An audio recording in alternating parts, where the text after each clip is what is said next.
You're listening to the 49 Carats Podcast, a 49ers Goldmine production with Stephanie Sanchez.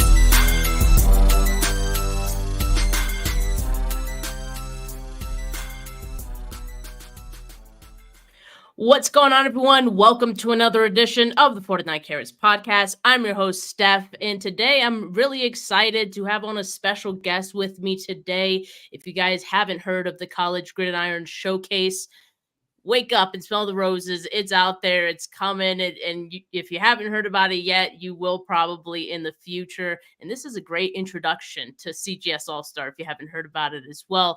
Joining me today is a director of scouting and player personnel for CGS All-Star, Mike Rittelmann. Mike, how you doing today? Hey, thanks for having me on. I'm doing great. Awesome. Well, yeah, I'm really excited to have you on and just learn a little bit more about, CGS. And, for those that aren't familiar with the College Gridiron Showcase, just tell us more about what the mission of CGS is. Yeah, absolutely. Our motto is it's not where you play, it's how you play. And, our niche the last 10 years has been that 5th through 7th round undrafted free agent type of player. And what the two co-founders, Jose Jefferson and Craig Red, have built is something very special. And I'm very blessed to be a part of the team. And then, again, that niche player, that, special teams role player, that guy who's going to, needs to develop in the next year or two. But again, we've had some instant impact type of guys in the past, and it's exciting to watch the event grow each year. Yeah, and Mike, I found out about CGS really through you, and to me, because I followed you on Twitter for quite some time. To me, you're the face of CGS. No. To me, just my perception of it. No, not even the close. I'll just say. I appreciate the comment. No. That is Craig and that is Craig Red and Jose Jefferson who are the face. Like I said, I am just happy to be a part of the team and help build out the awareness of the event and what we've done. But no, I am far from the face. But I appreciate the compliment. I'll just say, I think you do a lot to bring a lot of visibility to CGS and the players that participate. So for those that don't know about your particular role, Director of College Scouting and Player Personnel, what does that role entail for you at CGS? Yeah, it's having a great communication with Craig and Jose and our scouting team, on what the vision of the roster wants to look like for the 2025 event, where, we'll get started in the late summer, building out our board, 500 plus players, even more, just kind of whittling it down to the 250 to 300 that we want to bring in to Fort Worth. And, we evaluate the FBS, FCS, D2, D3, NAIA, international guys. So it's a lot of work, but it's a great feeling at the end of the day when you put a good roster together. And there's a lot of, either all-star games or all-star showcases out there. What makes CGS different than all those other ones? Yeah, that's a great question. We're on the larger side for participants, and again, our track record shows, that 5th through 7th round undrafted free agent, those core special teams players. I mean, that's where we differ. Our niche is that market, and we've been gradually getting better each and every year. Going into year 10, it's been phenomenal what Craig and Jose have done. So I would say that, just we can kind of find that back end of the roster guy. We provide that back end of the roster type of player for the teams to, evaluate. Now, you guys also do, the CGS week in January, which is, pretty early compared to some of the others. But I have to imagine, that was somewhat intentional. What do you think is the advantage for guys or, prospects to have a CGS week fall in January? Absolutely. I mean, we're the first event out of the gate for the All-Star circuit. And, it's an ample opportunity to showcase their talents, for a potential East West Shrine game or a Senior Bowl invite. And what Jim Nagy and his team at the Senior Bowl have done is phenomenal. Also with Eric Galco and his team at the Shrine. So it just gives them another springboard to look, okay, could this be a potential invite for us down the road? Yeah, that's a really good point because a lot of those events do overlap or they're very close together. So having CGS in January does give some guys a chance to get those eyes early on and then get those invites. And I've seen that happen a few times. So I'm sure you're really proud you're able to set those guys up for that. I've seen another thing that you guys offer to your participants is some training or like classes, right? That they can take that week. Tell us a little more about that because absolutely. CGSU, we've done it and we've had great success with it. That's the kind of the brainchild of Craig, Jose, and Neil Stratton over at ITL inside the league, and then it's be a part of that. That's been awesome. There's been some great participants that have come through there to help with measurements, weigh-ins, on field, and then scout runners as well, where we bring the player to the team that's looking to talk to them. So I mean, just the ability, again, football is all about networking. It's not what you know, it's who you know. And CGSU is just another stepping stone for a lot of the careers that people look to have in the industry. Yeah, I think that's really great. Definitely sets those guys up for success. Absolutely. Excuse me. Walk me through the scouting process a bit, like throughout the season. What's kind of the process for you guys? Yeah, so we look to try to build out our board late summer, early fall. Again, just kind of have that idea of talking with teams and talking with scouts and everything, talking with agents. Just kind of have a perspective. Okay, who to keep an eye on. Then come October, we'll start sending out invites, and then that way we have we're having a glimpse of what the roster will look like, and we will go all the way up till December, building it out. But it's great to be able to work with the teams, be in communication with the NFL teams, the CFL teams, the UFL, the IFL. Also, good relationship standings with agents. NFL agents work very hard, to evaluate their prospective talent as well. And then also college coaches as well. So just having that network, that knowledge, to build it out, that's where we start, planning is in the late summer. Yeah, and that was going to be my next question about like if you do get some feedback from teams on players that maybe they want to see, the following year or that year, some guys that they're tracking, and you kind of take that feedback. Absolutely. I mean, absolutely, because you want to be able to cater to them and say, hey, what talent are you looking for this year? What would pique your what guys are moving the needle? And I think that's the biggest thing, being in great communication with teams. Yeah, for sure. And also the agents, like you mentioned. Yep. So now we know a little bit more about, what role, you do at CGS, but tell us a little bit more about you, Mike. How did you get into scouting? Oh, wow. Wow.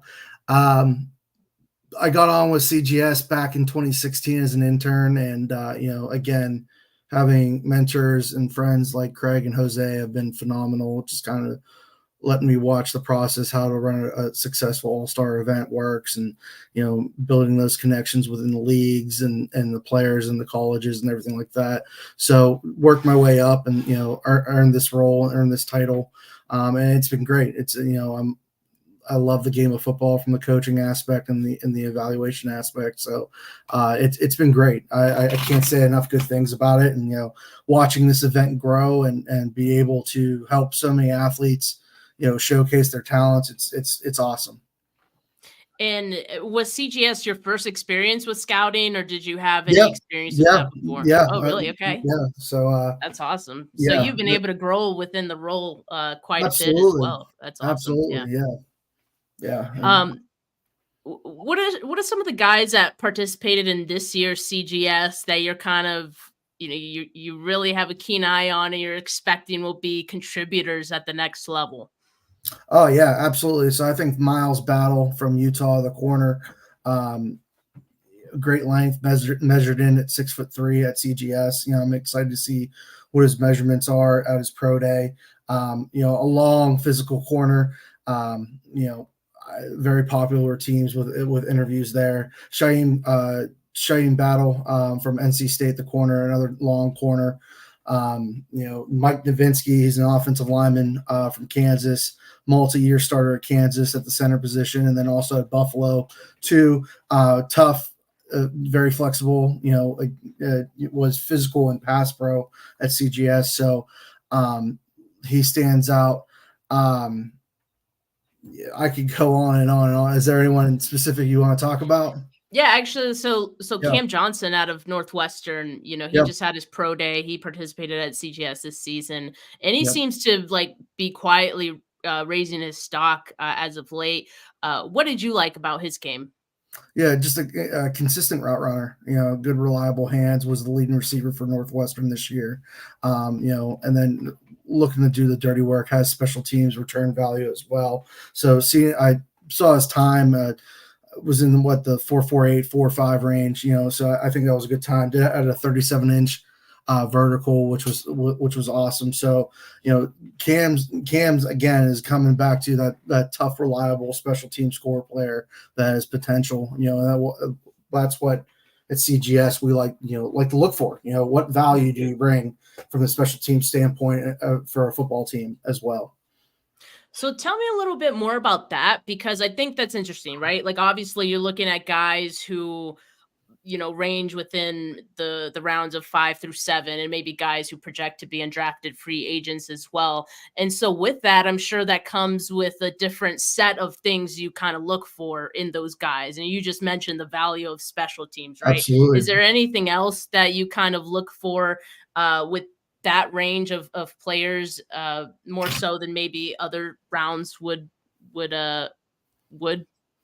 Yeah, I mean, so you're looking at the athletic background, and then a company called Tracking Football is on our board, and we have a great partnership. And they go take a little bit deeper of the athletic background of an athlete too. So Mark Branson and his team do a phenomenal job there, and we're lucky to have them as a partner. But we're looking at all different values of the athlete. Was he, from a Tracking Football perspective, what was his athletic background like? Was he a multi-sport athlete? So, I mean, there's a lot of other, factors that come into that, for an invite. But again, you want to have good communication with the pro teams. Then also, you want to be able to showcase the talent you want to bring in for that specific year. Yeah, and I'm sure that's why you guys have done such a great job at finding the talent, right? And for, I cover the 49ers with this podcast normally, Mike. And so for those that don't know, some of the CGS alums that have become 49ers, Matt Breida, George Odom, Trent Sherfield, Sebastian Joseph Day was with the 49ers this past season as well. So yeah, I mean, there's been a lot of guys. When you look at guys who not only get drafted or not only sign on to be undrafted free agents and land on a practice squad, what kind of sense of pride do you get when you see guys who are multi-year players in the NFL? I mean, it's a great feeling. I just know that we played a very, very, very, very small role in their career, their athletic career, but being able to be a part of that in a very, very small way, that's awesome, because they've done so much other great things in their athletic career. CGS was just a small stepping stone for that, but no, it's an awesome feeling. And there's been a couple of other guys that, I've spoken to either through this podcast, or I just know that they've met with the 49ers, BYU running back Aiden Robbins, tight end Lincoln Sepsic, Alex Larson from St. John's, and then Theo Benedict from UBC. What can you tell us about either one of those guys and how they might profile as, at the next level, potentially for the 49ers, let's just say? Yeah, just as a broad spectrum, Theo Bennett's a very athletic offensive lineman from British Columbia, good length. And then I believe Alex Larson, you mentioned too, the big tight end from St. John's, consistency is in his name, a big time producer there for a top D3 program. So Lincoln is tough, versatile H-back. And then who was the first one? Aiden Robbins from BYU. I mean, physical running back right to a T. Was a 1,000-yard rusher a year ago. This past year, I believe had some injuries. I'm not entirely sure, but still a capable physical runner. And like, how does the week work for teams being able to meet with these players? Like, do you guys help set that up, or how does that process work throughout the week? Yeah, I mean, like we said, we have scout runners who are the CGSU participants. They'll be assigned to a team, and then we'll give them a table, everything like that, and then we'll actually bring the player they're looking for, to them instead of them having to get up and run around and look for them. So it's a nice little setup we've come up with.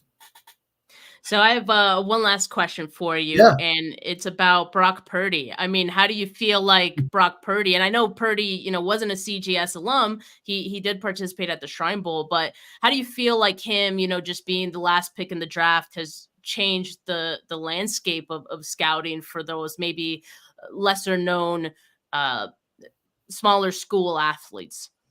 I would love to have him as a CGS alum, but no, he was with the Shrine and everything like that.